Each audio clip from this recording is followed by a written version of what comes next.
السلام علیکم ورحمۃ اللہ وبرکاتہ۔ سامعین کرام، کچھ مسلمان بھائی ایسے بھی ہیں جو سحری اور افطار کے وقت ایسی غلطی کر دیتے ہیں جس کی وجہ سے ان کا روزہ خراب ہونے کا اندیشہ ظاہر ہوتا ہے۔ مثلا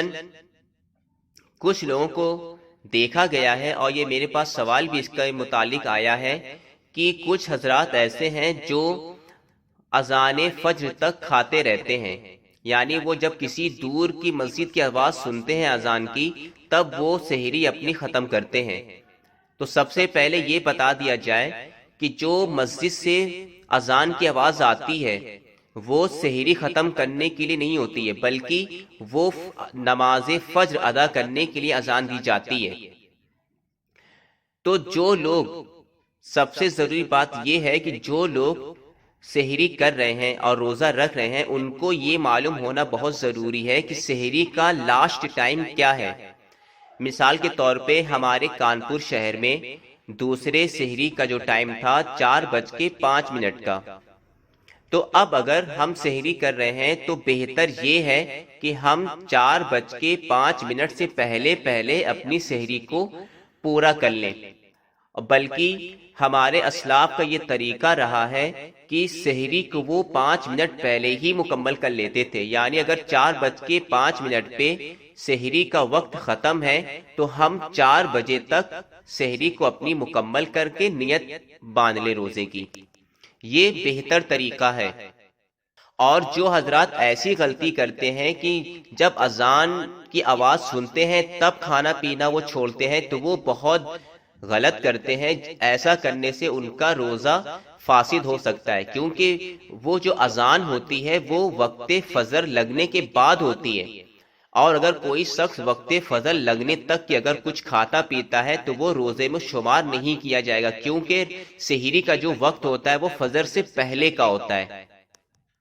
اس لیے بہت ضروری ہے کہ جب سحری کریں تو سحری کا لاسٹ ٹائم معلوم کر لیں، اور اس لاسٹ ٹائم سے 5 منٹ پہلے ہی اپنی سحری کو مکمل کر لیں اور روزے کی نیت کر لیں۔ اور دوسری غلطی سامعین کرام، افطار کے وقت لوگ کرتے ہیں۔ عموماً دیکھا گیا ہے کہ لوگ جو افطار کی دعا ہے اس کو افطار کرنے کے پہلے پڑھتے ہیں، یعنی کہ افطاری کرنے کی جو دعا ہے، اللہم انی لک صمت و بک آمنت و علیک توکلت و علی رزقک افطرت، اس دعا کو لوگ روزہ کھولنے سے پہلے ہی پڑھ لیتے ہیں، جبکہ اس دعا کو روزہ کھولنے کے بعد پڑھنے کا حکم ہے۔ سامعین کرام، سیدی سرکار اعلی حضرت امام احمد رضا خان فاضل بریلوی رضی اللہ تعالی عنہ فتاوی رضویہ شریف میں ارشاد فرماتے ہیں کہ روزہ کھولنے کی دعا روزہ کھولنے کے بعد پڑھی جائے، یہی ہمارے اسلاف کا طریقہ ہے۔ اگر اس کے ہم معنوں میں غور کریں جو دعا ہے، تو اس سے بھی یہ بات صاف ظاہر ہو جائے گی کہ ہمیں اس دعا کو روزہ کھولنے کے بعد پڑھنا چاہیے، کیونکہ ہم دعا میں کیا کہہ رہے ہیں؟ اللہم انی لک صمت، اے میرے رب بے شک میں نے تیرے لیے روزہ رکھا، وَبِكَ آمَنْتُ اور تجھ پر ایمان لایا، وَعَلَيْكَ تَوَكَّلْتُ اور تجھ پر بھروسہ کیا، وَعَلَى رِزْقِكَ افطرت اور تیرے دیے ہوئے رزق سے افطار کیا۔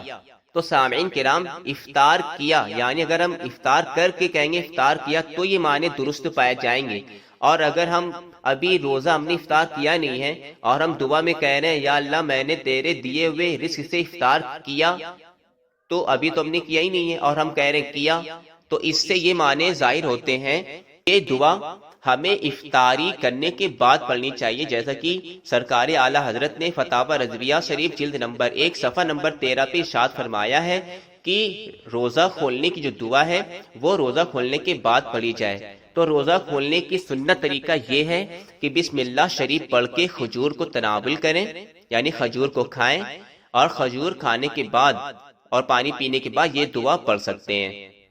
تو سامعین کرام، یہ دو غلطیاں ہیں جو اکثر لوگ سحری اور افطاری کے وقت کرتے ہیں، تو ان غلطیوں کو اپنی درست کریں، اور خاص طور پہ سحری والی غلطی کو تو ضرور درست کریں۔